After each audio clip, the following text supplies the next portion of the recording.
Wailaa jiruuta jaalalaa yaa'ichaa koo gargar fagaanuu sinirraan fannee obsi wal garraa jaalallee kan koo. Wailaa jiruuta jaalalaa yaa'ichaa koo gargar fagaanuu sinirraan fannee obsi wal garraa jaalallee kan koo.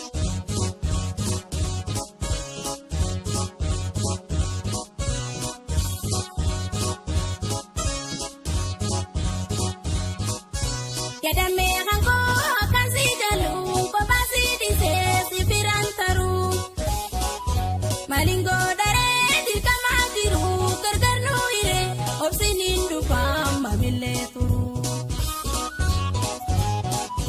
Ani si dagadhee isa hin garuu osoo si yaadannee anoleen buluu yoo lubbuun jiraannee wal arguun ooluu yoo lubbuun jiraannee wal arguun ooluu.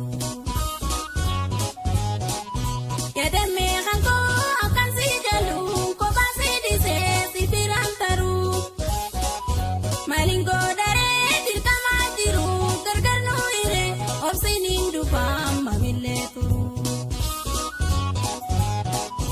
Ani si dagadhee isa hin garuu osoo si yaadannee anoleen buluu yoo lubbuun jiraannee wal arguun ooluu yoo lubbuun jiraannee wal arguun ooluu.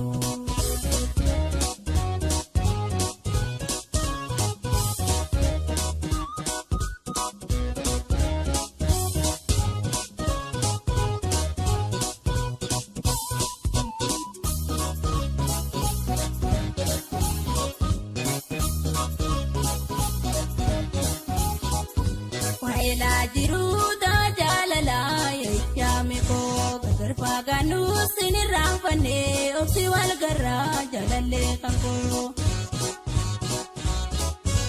Wailaa jiruuta jaalalaa yaa'ichaa koo gargar fagaanuu sinirraan fannee obsi wal garraa jaalallee kan koo.